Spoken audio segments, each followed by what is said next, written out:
ബഹുമാനപ്പെട്ട സുപ്രീം കോടതി, രാഹുൽ ഈശ്വറിന്റെ അഭിപ്രായമല്ല, സുപ്രീം കോടതി 2 പ്രധാനപ്പെട്ട കേസ്, ഒന്ന് Sushil Kumar Sharma versus union of India അടക്കമുള്ള കേസുകളിൽ സുപ്രീം കോടതി ഉപയോഗിക്കുന്ന പ്രയോഗം പുരുഷന്മാർക്കെതിരെയുള്ള വ്യാജ പരാതികൾ ലീഗൽ ടെററിസം എന്നാണ്.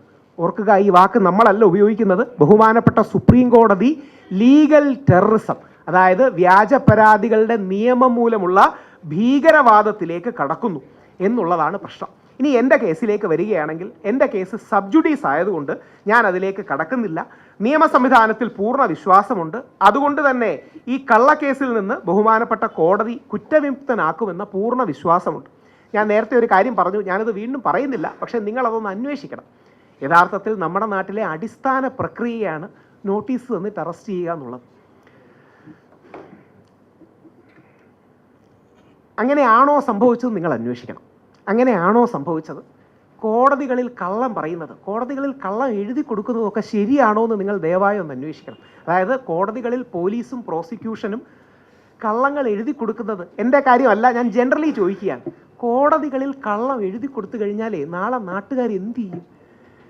അതായത് ഞാൻ പലപ്പോഴും ശബ്ദമുയർത്തി സംസാരിച്ചു എന്നൊക്കെയുള്ള വിമർശനങ്ങൾ വന്നു. എന്നെ ഞാൻ ബഹുമാനത്തോടെ കാണുന്നു, ഞാൻ അംഗീകരിക്കുന്നു, അത് അവസാനം ഞാൻ എഴുതിയിട്ടുമുണ്ട്. പക്ഷേ കോടതികൾ അങ്ങനെ കള്ളം എഴുതി കൊടുത്താൽ പിന്നെ നമ്മൾ എന്ത് ചെയ്യാനാണ്?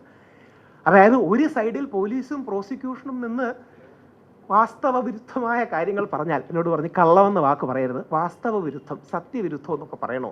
കള്ളമെന്ന വാക്ക് വളരെ ഇമോഷണൽ വാക്കാണ്, അതുകൊണ്ട് ഞാൻ അത് പറയുന്നത്. സത്യവിരുദ്ധവും വാസ്തവ വിരുദ്ധവുമായ കാര്യങ്ങൾ മറുഭാഗത്ത് സ്റ്റേറ്റ് നിന്ന് പറയുകയാണെങ്കിൽ എന്ത് ചെയ്യാൻ പറ്റും? അതായത് പിന്നെ നമുക്ക് എന്താ ചെയ്യാൻ പറ്റുക? ഇനി 11-ാം തീയതി ജാമ്യം കിട്ടേണ്ടതായിരുന്നു ഇരിക്കും. അതായത് 11-ാം തീയതി ജാമ്യം കിട്ടേണ്ട അവസ്ഥയാണ്. 11-ാം തീയതിയും ഇതേപോലെ കയറി വാസ്തവ വിരുദ്ധമായ വേറൊരു കാര്യം പറയുകയാണ്, ഒരു റിപ്പോർട്ടിനെ കുറിച്ച്. ദയവായി നിങ്ങൾ അന്വേഷിക്കണം. എന്ത് ചെയ്യാനാണ്? അതായത് ഒരു കോടതിയിൽ കയറി നിന്നവർ പറയുകയാണ് ഞങ്ങൾക്ക് കിട്ടേണ്ട ഒരു കാര്യം കിട്ടിയിട്ടില്ലെന്ന് പറഞ്ഞു കഴിഞ്ഞാൽ പിന്നെ നമ്മൾ എന്ത് ചെയ്യും? ഒരു 4 ദിവസം കൂടെ ജയിലിൽ കിടക്കട്ടെ, ഇതാണ് ആറ്റിറ്റ്യൂഡ്. അപ്പോൾ അങ്ങനെ പ്രൊസീജിയറിൽ കള്ളം പറഞ്ഞാലേ എന്താ പിന്നെ ഒരാൾക്ക് രക്ഷയും കാര്യങ്ങളും ഉള്ളത്? ഞാൻ ശരിക്കും ഒരു 3-4 വരി എൻ്റെ കാര്യത്തിൽ എഴുതിയിരുന്നു. അപ്പം ഇൻ കേസ് ഏതെങ്കിലും രീതിയിൽ കോടതികളിലേക്ക് വല്ലതും മൂവ് ചെയ്യേണ്ടി വന്നാൽ ഞാനിത് പറഞ്ഞെന്ന് പറഞ്ഞാൽ അതൊരു ഗ്രൗണ്ട് ആക്കും എന്ന് പറയാനുള്ള കാരണം, രാഹുൽ മാങ്കൂട്ടത്തിന് അനുകൂലമായി വീഡിയോ ചെയ്യും എന്ന് ഞാൻ പറഞ്ഞിരുന്നു. അത് കോടതിയിൽ പ്രസന്റ് ചെയ്ത് എങ്ങനെയാണെന്നറിയാം? അതിജീവിതയെ വീണ്ടും അധിക്ഷേപിക്കുമെന്ന് രാഹുൽ ഈശ്വർ പറഞ്ഞു. ഞാൻ പറഞ്ഞു, ഞാനിപ്പോൾ അങ്ങനെ പറഞ്ഞു. അതായത് എന്ത് ഈസിയായിട്ട് ഫ്ലിപ്പ് ചെയ്തു നോക്ക്. അതായത് രാഹുൽ മാങ്കൂട്ട് സാർ, എനിക്ക് ഇപ്പം ഞാൻ പറഞ്ഞതല്ലേ കോടതികൾ പറഞ്ഞത്, രാഹുൽ മാങ്കൂട്ടത്തിനെതിരെയുള്ള 2 ഈ വ്യാജ ബലാത്സംഗ പരാതി കേസിൽ, ബാക്കി പരാതി കേസിലല്ല, വ്യാജ ബലാത്സംഗ പരാതി കേസിൽ ഞാൻ പറഞ്ഞതല്ലേ കോടതി പറഞ്ഞത്? സംശയം പ്രകടിപ്പിച്ചു, അത് നിലനിൽക്കില്ലെന്ന് പറഞ്ഞു.